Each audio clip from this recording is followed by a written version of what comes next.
Assalamualaikum warahmatullahi wabarakatuh. Selamat datang di cerita kami yang penuh dengan lika-liku kehidupan, cinta, dan tantangan yang harus dihadapi. Dalam perjalanan ini, kita akan menyaksikan bagaimana seorang wanita bernama Nina berjuang melewati masa-masa sulit di tengah konflik dengan mertuanya, Buati, sekaligus menantikan kelahiran buah hati mereka. Cerita ini menggambarkan harapan, kehilangan, dan kekuatan untuk bangkit meski dunia terasa runtuh. Mari kita nikmati perjalanan ini bersama-sama. Jika Anda menyukai cerita ini, mohon dukung kami dengan menekan tombol subscribe, like, dan tinggalkan komentar. Setiap dukungan dari Anda sangat berarti dan memotivasi kami untuk terus berkarya. Rumah besar keluarga Dika berdiri megah di pinggir kota, jauh dari hiruk-pikuk, memberikan kesan ketenangan yang dibutuhkan Nina sejak kehamilannya semakin besar. Dika, yang baru saja mendapat promosi di kantornya, meyakinkan Nina untuk tinggal sementara di rumah orang tuanya agar mendapatkan perawatan yang lebih baik. Pada awalnya, Nina merasa ini adalah keputusan yang tepat. Rumah mertua tampak hangat dengan halaman luas dan kamar yang nyaman. Tetapi seiring berjalannya waktu, Nina mulai merasakan keanehan yang membuatnya merasa tidak sepenuhnya diterima. Di permukaan, Buati, ibu mertua Nina, selalu bersikap sopan dan ramah di hadapan Dika. Namun, ketika hanya ada Nina, suasana berubah menjadi canggung. Tatapan Buati seringkali dingin dan penuh pengawasan. Setiap kali Nina berada di ruang tamu atau dapur, Buati selalu ada di sana, mengawasi gerak-geriknya. Seringkali tanpa berkata apa-apa, dia hanya berdiri di sudut ruangan, memperhatikan Nina dengan pandangan yang sulit dijelaskan. Tak jarang, Nina merasa seolah-olah dirinya bukan bagian dari keluarga ini, meskipun ia sedang mengandung cucu pertama mereka. Nina mencoba meyakinkan dirinya bahwa ini hanya perasaannya saja, mungkin karena hormon kehamilan yang membuatnya lebih sensitif. Tapi rasa canggung itu semakin sulit diabaikan. Suatu sore, ketika Dika sedang di kantor, Nina sedang tidur siang di kamar. Tiba-tiba, ia mendengar pintu kamarnya terbuka perlahan. Setengah terjaga, Nina menoleh dan melihat Buati berdiri di ambang pintu. Tidak ada ketukan, tidak ada sapaan. Hanya keheningan yang membuat Nina merinding. "Ibu, ada apa?" tanya Nina, suaranya hampir berbisik. Buati tidak menjawab. Dia hanya menatap Nina seolah ingin mengatakan sesuatu, namun bibirnya tetap terkatup rapat.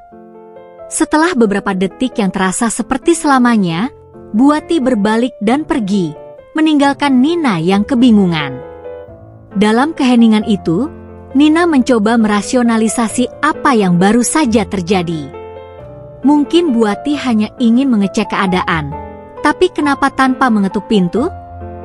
Kenapa tatapan itu terasa seperti ada sesuatu yang tersembunyi? Ketika Dika pulang malam harinya, Nina mencoba bercerita tentang perasaannya, tapi kata-kata itu tertahan di tenggorokan. Dika tampak begitu lelah dan bahagia dengan pekerjaan barunya. Nina tidak ingin menambah beban dengan cerita-cerita yang mungkin akan dianggap sepele. "Bagaimana harimu?" tanya Dika dengan senyuman hangat, mencium keningnya dengan lembut. Nina hanya tersenyum tipis dan menjawab, baik. Tidak ada yang perlu dikhawatirkan." Namun, malam demi malam, perasaan aneh itu semakin menguasai Nina. Ada kalanya dia bangun di tengah malam dan merasa seperti ada yang mengawasinya. Rasa cemas mulai merayapi pikirannya, tapi setiap kali dia ingin membicarakannya dengan Dika, dia merasa tidak punya bukti yang cukup kuat. Apa yang bisa dia katakan? Bahwa ibu mertua masuk kamar tanpa izin? Itu terdengar terlalu kecil untuk dijadikan masalah besar. Perasaan terasing ini semakin memuncak ketika Nina mulai memperhatikan bahwa Buati menghindari berbicara terlalu lama dengannya. Setiap kali mereka duduk di meja makan, Buati hanya berbicara dengan Dika, hampir seperti Nina tidak ada di sana. Nina merasa diabaikan, tidak dianggap sebagai bagian dari keluarga ini, meski dia membawa cucu yang seharusnya sangat dinantikan oleh mereka. Ada jarak yang terasa semakin lebar antara dirinya dan ibu mertuanya. Hari-hari berikutnya, Nina mulai lebih sering menghabiskan waktu di kamar. Ruang pribadi yang seharusnya menjadi tempat paling aman itu kini berubah menjadi tempat yang penuh rasa gelisah. Dia terus bertanya-tanya dalam hatinya, apakah dia salah? Atau mungkin memang ada sesuatu yang tidak dia pahami tentang hubungan ibu dan anak ini? Sementara perutnya semakin besar, rasa cemas dalam dirinya ikut membesar. Tanpa disadari, ketenangan yang dulu ia rasakan mulai terkikis oleh kecurigaan yang diam-diam tumbuh di dalam dirinya. Pagi itu, Nina bangun dengan perasaan ganjil yang membebani pikirannya. Semalaman dia tidak bisa tidur nyenyak. Pintu kamar yang terbuka perlahan malam sebelumnya masih terus mengusik benaknya. Ketika Nina melangkah keluar kamar, ia melihat Buati sedang menyapu halaman depan. Ada sesuatu di tatapan mata ibu mertuanya yang sulit dipahami Nina, seperti ketenangan yang palsu di balik wajahnya yang tampak tenang. Nina menatap Buati dari kejauhan, tetapi seketika Buati menoleh dan menangkap tatapannya. Ada sekilas ketegangan dalam pandangan mereka yang membuat Nina segera berbalik dan masuk ke dapur. Di dapur, Nina mendapati sarapan sudah disiapkan di atas meja. Meskipun itu hal yang biasa, hari ini terasa berbeda. Piring dan cangkir disusun rapi, tapi seolah tanpa kehangatan. Nina duduk di sana sendirian, mencoba meredakan perasaan tidak nyamannya. Saat dia menggenggam cangkir teh hangat, suara langkah kaki Buati terdengar mendekat. Nina menahan napas, berharap bisa menghindari percakapan canggung, tapi Buati langsung masuk ke dapur tanpa berkata apa-apa. Hanya diam, sambil membereskan keheningan itu begitu menusuk. Setiap gerakan Buati terasa lambat dan disengaja, seperti ada sesuatu yang dia tahan untuk diucapkan. Nina, yang biasanya mudah bersikap tenang, kali ini merasa jantungnya berdebar. "Ibu, ada yang ingin disampaikan?" tanya Nina, memberanikan diri untuk memecah keheningan. Buati berhenti sejenak, lalu menatap Nina dengan sorot mata yang dingin. "Kamu baik-baik saja, Nina?" tanya Buati, suaranya datar, hampir tanpa emosi. Pertanyaan itu terdengar sederhana, tapi ada sesuatu dalam intonasinya yang membuat Nina merasa dihakimi. Nina mengangguk pelan, meski sebenarnya merasa terganggu. "Baik, Bu," jawabnya, berusaha tersenyum. Namun, senyum itu tampaknya tidak berarti apa-apa bagi Buati. Dia hanya mengangguk tipis, lalu kembali ke rutinitasnya. Dalam diam yang semakin menyesakan, Nina merasa seolah dirinya sedang diamati dari sudut yang tak terlihat. Malam harinya, ketika Dika pulang, Nina mencoba sekali lagi mencari kenyamanan di sisi suaminya. Tapi seperti biasa, Dika terlalu lelah dan sibuk dengan pekerjaannya. "Hari ini cukup sibuk di kantor. Aku mungkin harus lembur lagi besok," kata Dika sambil melepaskan dasinya. Nina mencoba menahan kegelisahannya, tapi rasa kesepian yang terus menghantuinya di rumah ini semakin mendalam. Dika, meski perhatian, tampak tidak menyadari apa yang terjadi di balik dinding rumah ini. Beberapa hari kemudian, Nina mulai merasakan keanehan yang lebih nyata.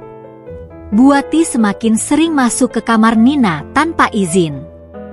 Terkadang hanya sebentar, seperti untuk memeriksa sesuatu, namun setiap kali Nina merasa ada yang berbeda. Suatu malam, ketika Nina sedang duduk di ranjang sambil membaca, pintu kamar terbuka perlahan. Bu Ati masuk dengan langkah pelan tanpa mengetuk. Kali ini, ia tidak berbicara sama sekali, hanya berdiri di dekat pintu, memperhatikan Nina dari kejauhan dengan tatapan yang tajam. Nina merasa tubuhnya menegang, seluruh keberaniannya terserap habis oleh rasa takut yang tiba-tiba menguasai. "Ibu, kenapa selalu masuk tanpa mengetuk?" Suara Nina terdengar rapuh, tapi ia berusaha tetap tenang. Bu Ati, alih-alih menjawab, hanya memandangi Nina selama beberapa detik sebelum akhirnya berbalik dan pergi tanpa berkata apa-apa. Pintu tertutup perlahan di belakangnya, meninggalkan Nina dalam keheningan yang menyesakan. Sejenak, Nina merasa dirinya seperti tahanan di rumah itu, terkekang oleh kehadiran yang tidak ia pahami. Sejak malam itu, Nina mulai merasa setiap sudut rumah ini menyimpan rahasia yang tidak bisa dia pecahkan. Setiap langkah Bu Ati terasa seperti bayang-bayang yang mengikutinya kemanapun dia pergi. Dinding-dinding yang dulu terlihat aman kini seolah berbicara dalam bahasa yang tak dimengerti Nina. Semakin lama, Nina merasa semakin terisolasi. Dia tidak tahu apakah dia bisa mengungkapkan hal ini kepada Dika tanpa membuatnya marah atau menambah tekanan pada pekerjaan suaminya. Namun, di balik semua itu, Nina merasakan ada sesuatu yang lebih besar dari sekadar keanehan Bu Ati. Ada perasaan bahwa Bu Ati menyembunyikan sesuatu yang berkaitan dengan masa lalu yang Nina belum ketahui. Suatu malam, saat Dika lembur lagi di kantor, Nina sedang berbaring di kamar dengan perasaan tidak tenang. Kamar yang seharusnya menjadi tempat berlindung dari segala kekhawatiran, kini berubah menjadi ruang yang penuh kecemasan. Sejak kejadian terakhir, ketika Bu Ati masuk tanpa izin, Nina terus dihantui oleh tatapan tajam ibu mertuanya. Malam ini, perasaan itu semakin kuat. Udara terasa lebih berat, dan ada keheningan yang mencekam di seluruh rumah. Saat Nina berusaha memejamkan mata, pintu kamar kembali terbuka tanpa suara.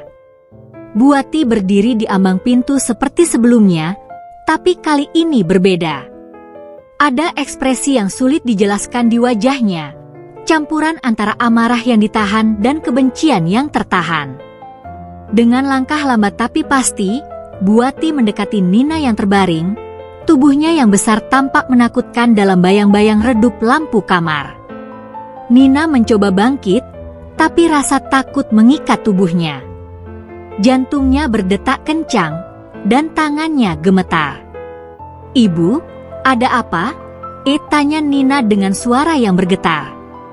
Bu Ati duduk di tepi tempat tidur tanpa mengalihkan pandangan dari Nina.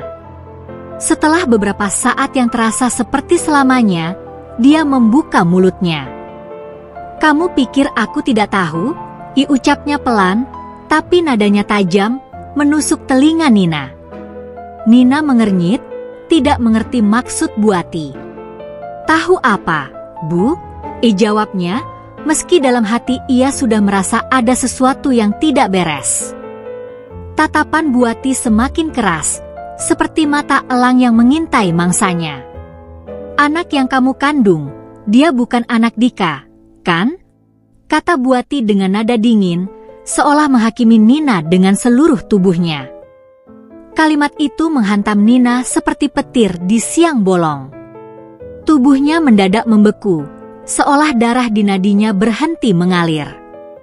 Tuduhan itu tidak masuk akal, tapi tatapan Bu Ati penuh keyakinan yang menakutkan. Nina tergagap, berusaha menemukan kata-kata. "Ibu, apa yang ibu katakan?" "Tentu saja ini anak Dika," seru Nina, suaranya terdengar rapuh. Namun, Bu Ati tidak terlihat terkejut atau terkesan oleh jawaban Nina. Dia malah tersenyum tipis, tapi senyuman itu tidak menunjukkan kebahagiaan, hanya kesombongan yang menyebalkan. "Jangan pura-pura. Aku melihat semuanya." Aku tahu kamu menyembunyikan sesuatu. Nada suaranya rendah, tapi penuh ancaman. Kamu pikir aku tidak tahu apa yang terjadi di belakangku? Kamu pikir aku bodoh? Lanjut Buati, semakin mendekat, membuat Nina merasa terpojok. Nina berusaha bangkit dari tempat tidur, tetapi tubuhnya terasa lemah. Bu, tolong berhenti. Ini tidak benar. Anak ini benar-benar anak Dika, kata Nina, mencoba terdengar meyakinkan meski kepanikannya semakin memuncak. Namun, kata-katanya tampak tidak berarti apa-apa bagi Buati. Ibu mertuanya tetap berdiri di sana, seolah-olah tuduhan yang dilontarkannya adalah kebenaran yang tak terbantahkan.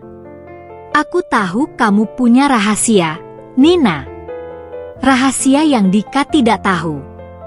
Dan aku akan menemukannya. Air mata mulai menggenang di sudut mata Nina. Tuduhan yang tidak beralasan ini membuatnya merasa semakin terasing dan terpojok. Bagaimana mungkin Buati bisa berpikir seperti itu? Apa yang membuatnya begitu yakin? Pikiran Nina berputar-putar, mencari alasan di balik semua ini, tapi tak ada jawaban yang masuk akal. Apa yang sebenarnya Buati ketahui? Mengapa ibu mertuanya begitu yakin?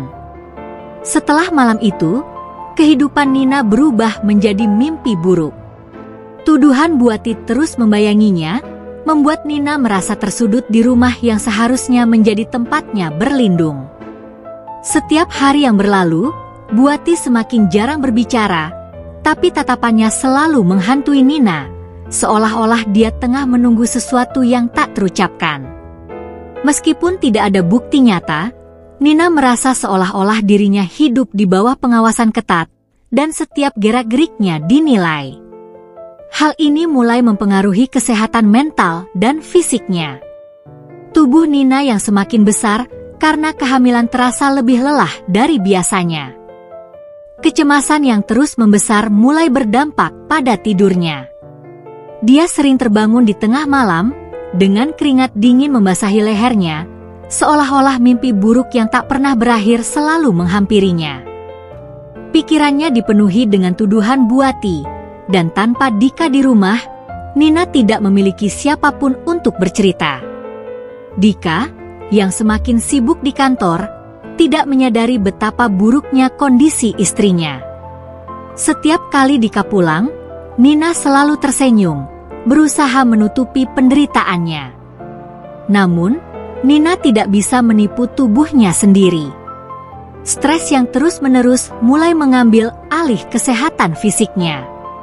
Suatu pagi, ketika sedang menyiapkan sarapan, Nina merasa pusing luar biasa. Pandangannya mulai kabur, dan perutnya terasa kencang. Dia berusaha tetap tenang, tapi tubuhnya tidak bisa diajak kompromi. Dalam hitungan detik, Nina jatuh pingsan di dapur, menyebabkan piring yang dipegangnya terjatuh dan pecah berkeping-keping di lantai. Saat Nina tersungkur ke lantai, suara pecahan piring menarik perhatian Buati. Buati, yang biasanya terkesan acuh, bergegas masuk ke dapur dengan ekspresi terkejut. Melihat Nina tergeletak di lantai, dia tampak bingung antara ketakutan dan rasa bersalah. Selama beberapa detik, Buati hanya berdiri terpaku, tidak tahu harus berbuat apa. Namun, kesadaran akan kondisi Nina yang hamil besar membuat Buati akhirnya bergerak cepat. Ia memanggil ambulans dengan tangan gemetar, sementara di dalam hatinya, ada rasa bersalah yang mulai muncul, meski tidak diakuinya. Nina segera dibawa ke rumah sakit. Dika, yang diberitahu oleh pihak rumah sakit, langsung bergegas ke sana. Saat dia tiba, dia menemukan Nina terbaring lemah di ruang perawatan. Dokter memberitahu bahwa pingsannya Nina disebabkan oleh tekanan darah tinggi akibat stres. Dika merasa terpukul mendengar ini. Dia menatap Nina dengan rasa bersalah, menyadari bahwa dia terlalu sibuk dengan pekerjaannya dan mengabaikan kondisi istrinya. Kenapa kamu tidak bilang apa-apa padaku, Nina? Tanya Dika dengan suara penuh kekhawatiran, menggenggam tangan istrinya. Nina hanya bisa tersenyum lemah. Bagaimana dia bisa menceritakan semuanya? Bagaimana dia bisa menjelaskan bahwa dirinya merasa tertekan oleh ibu mertuanya sendiri tanpa membuat Dika berada di tengah konflik? Aku tidak ingin membuat kamu khawatir, Dika. Aku hanya ingin semuanya berjalan baik, bisik Nina, air mata mengalir di pipinya. Dika menunduk, hatinya dipenuhi rasa bersalah. Dia merasa telah gagal sebagai suami. Saat mereka berbicara, Buati muncul di pintu kamar. Tatapan dinginnya yang biasa kali ini tampak berbeda. Ada sedikit keraguan dan rasa bersalah di balik sorot matanya. Meski dia masih mencoba mempertahankan wajah tenangnya, kehadiran Nina di rumah sakit membuka matanya bahwa mungkin sikapnya selama ini telah mendorong Nina ke titik ini. Bagaimana keadaanmu, Nina? Tanya Buati dengan suara pelan. Nina menatap ibu mertuanya sejenak, mencoba mencari arti dari kata-kata itu. Dika, yang menyadari ketegangan di antara keduanya, mencoba meredakan situasi. Ibu, Nina butuh istirahat. Kita semua butuh berbicara nanti, tapi sekarang aku ingin fokus pada kesehatannya dulu, kata Dika, suaranya tegas namun lembut. Buati hanya mengangguk, menyadari bahwa ada sesuatu yang harus diselesaikan, namun mungkin ini bukan waktu yang tepat. Meski begitu, dalam hatinya, Buati tahu bahwa konflik ini tidak bisa dibiarkan berlarut-larut. Segera akan tiba saatnya semua rahasia harus terungkap. Nina akhirnya pulang dari rumah sakit setelah beberapa hari beristirahat. Tubuhnya memang mulai membaik, tapi pikirannya tetap dipenuhi kekhawatiran. Tuduhan Buati yang menyakitkan, sikap dinginnya, dan semua keanehan yang terjadi selama ini menumpuk menjadi beban yang semakin berat. Dika, yang sekarang lebih perhatian, selalu berusaha berada di sisinya, tapi Nina masih merasa ada jarak di antara mereka. Dia tahu, sebelum semua ini bisa diselesaikan, kebenaran harus diungkap. Suatu sore, setelah makan malam yang penuh keheningan, Nina memutuskan untuk berbicara. Dia tidak bisa lagi menyimpan semuanya di dalam hati. Dika, kita perlu bicara, katanya pelan saat mereka duduk di kamar. Dika menatapnya dengan cemas, tahu ada sesuatu yang besar di balik wajah tenang istrinya. Ada yang selama ini aku pendam tentang ibu. Aku merasa ibu tidak suka padaku, dan ibu menuduhku sesuatu yang sangat menyakitkan. Dika tampak terkejut, lalu mengerutkan kening. Apa maksudmu? Apa yang ibu katakan? Tanya Dika. Nina menarik napas panjang, kemudian menjelaskan tentang tuduhan Buati, bahwa anak yang dikandungnya bukanlah anak Dika. Mendengar ini, wajah Dika berubah.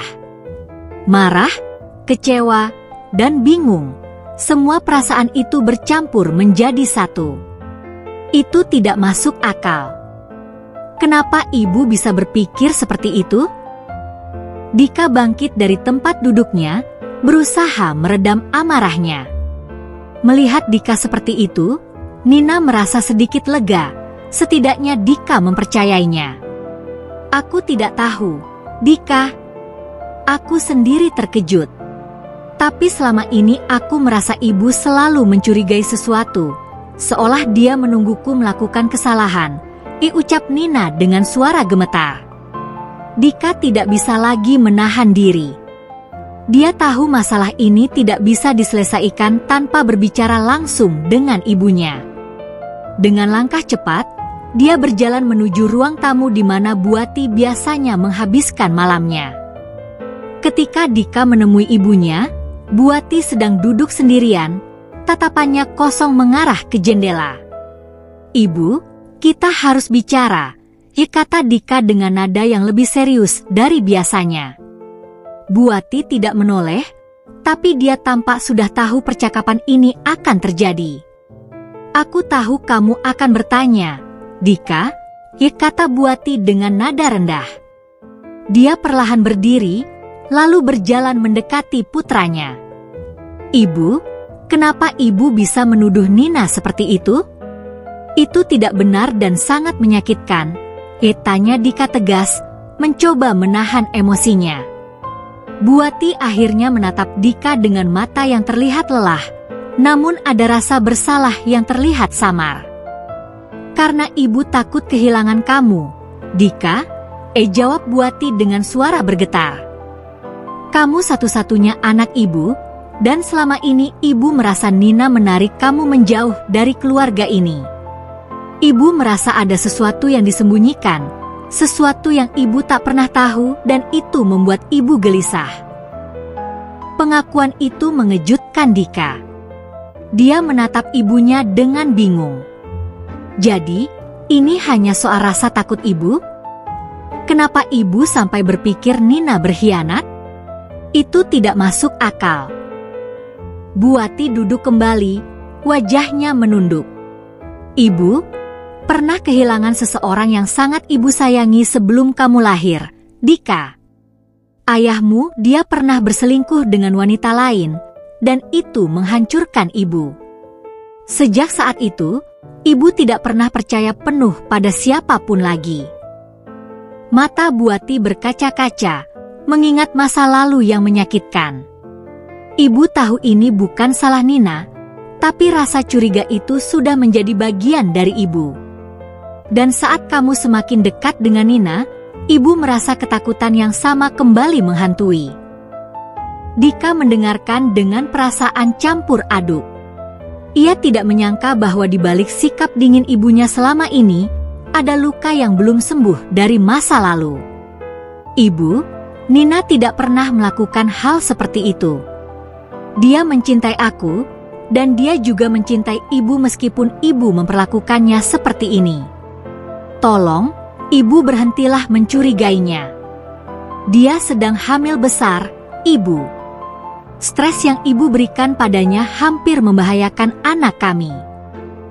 Keheningan menyelimuti ruangan. Buati terdiam, terlihat merenungi kata-kata putranya. Untuk pertama kalinya, Buati mulai menyadari betapa dalamnya luka yang dia timbulkan kepada Nina dan keluarganya sendiri.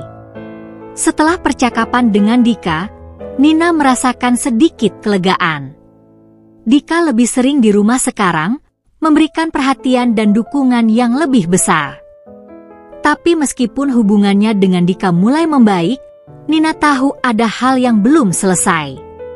Buati masih menjadi bayangan kelam di rumah itu, meski sikapnya tampak lebih tenang.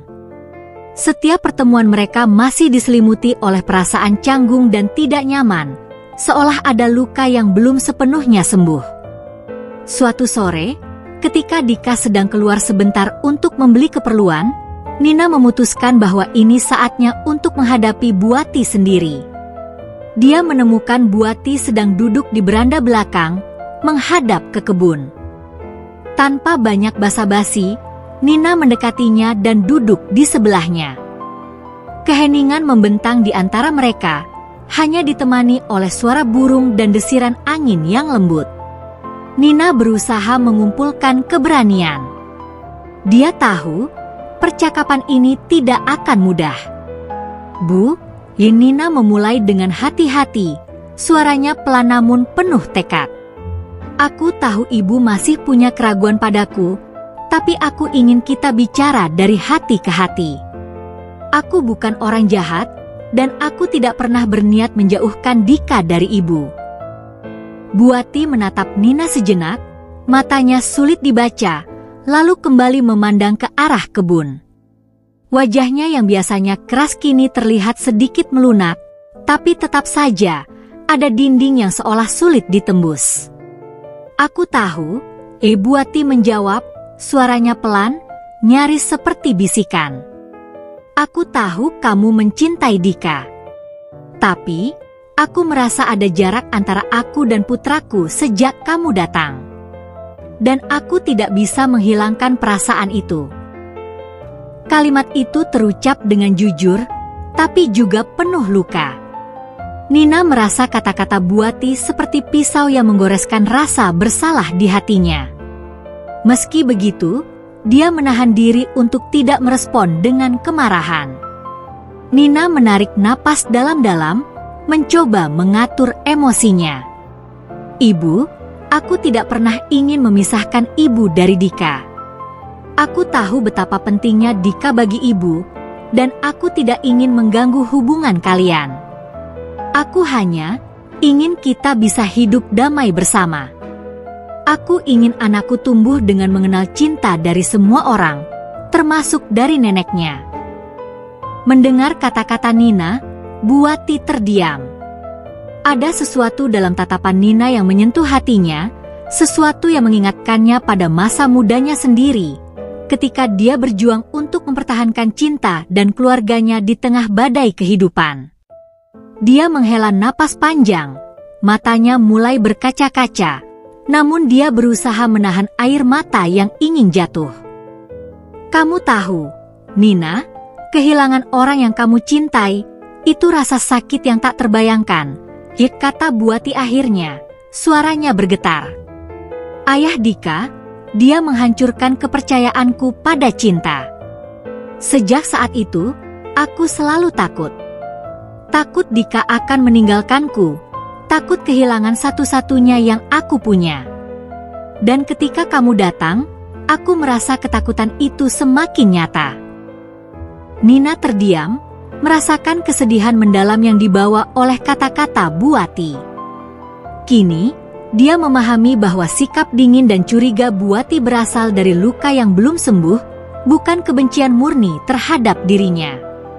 Ada kerentanan di balik kekerasan hati Bu Wati, dan itu membuat Nina merasa iba. "Ibu, aku mengerti sekarang. Tapi aku ingin ibu tahu, aku tidak pernah ingin membuat ibu merasa seperti itu. Aku ingin kita bisa menjalani hidup ini bersama, sebagai keluarga." Bu Wati menunduk, dan untuk pertama kalinya, air mata jatuh dari matanya. Dia tidak lagi mencoba menyembunyikan rasa sakitnya. "Aku sudah terlalu lama menyimpan dendam terhadap masa lalu, Nina. Mungkin aku sudah salah menilaimu, salah menilai situasi ini. Maafkan aku," ucapnya dengan suara yang hampir pecah.